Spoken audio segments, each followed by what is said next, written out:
નમસ્કાર, ત્રિશુલ ન્યૂઝમાં આપનું સ્વાગત છે. જોઈએ આજના મુખ્ય સમાચાર. ગુજરાતમાં આવતીકાલથી આંશિક લોકડાઉન લગાવવામાં આવ્યું છે. આંશિક લોકડાઉનમાં સવારે 9 થી બપોરના 3 વાગ્યા સુધી લારી ગલ્લા અને દુકાનો ખુલ્લી રાખી શકાશે. વિજય રૂપાણીની પીપા વાવમાં આ મોટી જાહેરાત કરાઈ છે. લારી ગલ્લા વેપારીઓને મોટી રાહત અપાઈ. ગુજરાતના 36 શહેરોમાં લાગુ રાત્રિ કર્ફ્યુને લઈને રૂપાણી સરકારે નિયમો હળવા કરવાની જાહેરાત કરી છે. તો જાણો શું રહેશે ચાલુ. મોબાઈલની દુકાનો, ગેરેજ, હાર્ડવેર, જ્વેલર્સ રહેશે ખુલ્લા. શોપિંગ સેન્ટર અને માર્કેટો પણ રહેશે ખુલ્લા. સલૂન અને બ્યુટી પાર્લર પણ રહેશે ખુલ્લા. શું રહેશે બંધ? શાળાઓ અને ટ્યુશન ક્લાસીસ, ઓનલાઈન શિક્ષણ સિવાયના. Cinema, multiplex, auditorium, assembly hall, water park, જાહેર બાગ બગીચા, મનોરંજનના તમામ સ્થળો, જીમ, સ્વિમિંગ પુલ ઉપરાંત તમામ પ્રકારના મોલ્સ તથા કમર્શિયલ કોમ્પ્લેક્સીસ બંધ રહેશે. ગુજરાત સરકારના આ નિર્ણયને વેપારી મંડળોએ આવકાર્યો છે. ઉલ્લેખનીય છે કે આંશિક લોકડાઉનને લઈને વેપારી આલમમાં રોષનો માહોલ હતો, જેને હવે ઠારો પાડવા માટે હિતકારી નિર્ણય લેવાયો છે. રાજ્યના ઉદ્યોગો અને શ્રમિકોને તકલીફ ન પડે એ માટે આ ઉદ્યોગો પણ હવે પૂર્ણપણે શરૂ રાખવાની જાહેરાત થતાં વેપારી મંડળો અને ચેમ્બર ઓફ કોમર્સે આ નિર્ણયને આવકાર્યો છે. સીએમ રૂપાણીએ આજે ઉના, જાફરાબાદ અને રાજુલા વિસ્તારનું હવાઈ નિરીક્ષણ કર્યું. હવાઈ નિરીક્ષણ કર્યા બાદ ત્રણેય તાલુકાના અસરગ્રસ્ત વિસ્તારની રૂબરૂ મુલાકાત પણ કરી. આ દરમિયાન સીએમ સ્થાનિક વહીવટી તંત્રના અધિકારીઓ સાથે બેઠક યોજી, જેમાં જે તે વિસ્તારમાં થયેલા નુકસાનની માહિતી મેળવી સમીક્ષા કરાઈ.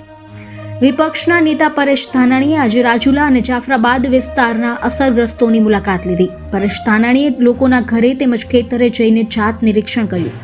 પરેશ ધાનાણીએ સરકાર અસરગ્રસ્તોને સહાય કરે તેવી માગણી કરી. સાથે જ સ્થાનિક ધારાસભ્ય અમરીશ ડેર સહિતના આગેવાનો પણ હાજર રહ્યા હતા. વાવાઝોડાથી અસરગ્રસ્ત વિસ્તારોમાં ધીમે ધીમે જનજીવન થાળે પડી રહ્યું છે. સાંજ સુધીમાં વીજ પુરવઠો અને મોબાઈલ ટાવર પૂર્વવત કરી દેવા તથા રસ્તા ક્લિયર કરવા યુદ્ધના ધોરણે કામગીરી શરૂ કરાઈ. સ્થળાંતર થયેલા લોકોને રાજ્ય સરકાર 7 દિવસની કેશ ડોલ ચૂકવશે. પુખ્ત વયની વ્યક્તિને 100 રૂપિયા અને બાળકોને 60 રૂપિયા પ્રતિ દિવસ ચૂકવાશે. આ જાહેરાતનો આજથી અમલ શરૂ થયો છે. સાથોસાથ વાવાઝોડાથી અસરગ્રસ્ત વિસ્તારોમાં જે પણ નુકસાન થયું છે તેના સર્વેની કામગીરી પણ આજથી શરૂ કરાઈ છે. જે કામગીરી પૂરી થયા બાદ રાહતનું ચૂકવણું શરૂ કરાશે. કોરોના મુદ્દે કેન્દ્ર સરકારની નવી એડવાઇઝરી જાહેર. કોરોના દર્દીના 10 મીટરના અંતર સુધી સંક્રમણનો ખતરો. ઘર, ઓફિસ અને જાહેર સ્થળોએ વેન્ટિલેશન વધારવાની સલાહ. કોરોના સંક્રમિતના ડ્રોપલેટ્સ, એરોસોલથી જોખમ વધુ. ઘર, ઓફિસમાં પંખા લગાવી બારી દરવાજા ખુલ્લા રાખવાની સલાહ. દેશમાં કોરોનાના હાહાકારની વચ્ચે હવે બ્લેક ફંગસ એટલે કે મ્યુકરમાઇકોસિસના કેસ સામે આવી રહ્યા હોવાથી સરકાર અને ડોક્ટરો ચિંતિત છે. હવે બિહારની રાજધાની પટણામાં વ્હાઇટ ફંગસના 4 દર્દીઓ મળ્યા બાદ સરકારની ચિંતા વધી છે. એવું કહેવાઈ રહ્યું છે કે વ્હાઇટ ફંગસ એ બ્લેક ફંગસ કરતાં વધારે ઘાતક છે અને ફેફસામાં સંક્રમણ ફેલાવાનું મુખ્ય કારણ બની રહી છે. આ સાથે સાથે આ ફંગસ માણસની ચામડી, નખ, મોઢાની અંદરના ભાગ, આંતરડા, કિડની અને દિમાગ પર પણ ખરાબ અસર કરી રહી છે.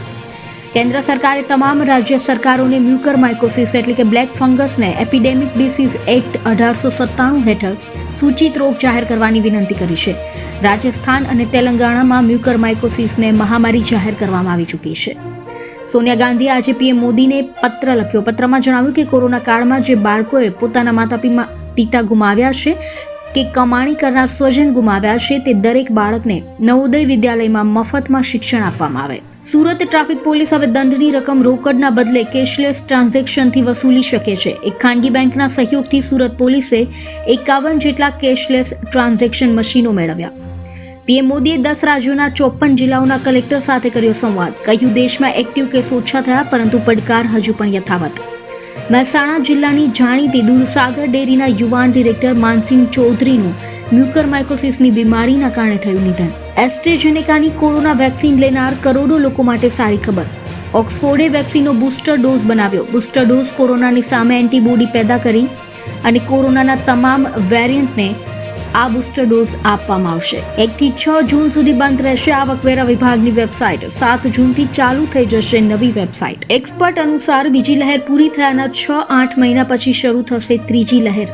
એક ગાણિતિક મોડેલ સૂત્ર દ્વારા લગાવી શકાય છે આ અનુમાન. ત્રીજી લહેર માત્ર સ્થાનિક રીતે ફેલાશે અને ઘણા ઓછા લોકો સંક્રમિત થશે, કારણ કે ત્યાં સુધીમાં ઘણા લોકોએ વેક્સિન લઈ લીધી હશે. ઓક્ટોબર 2021 સુધી ત્રીજી લહેર નહીં આવે. ICMR એ હોમ ટેસ્ટિંગ કીટ કોવિશેલ્ડને આપી મંજૂરી. હવે ઘેર બેઠા થઈ શકશે કોરોના ટેસ્ટ.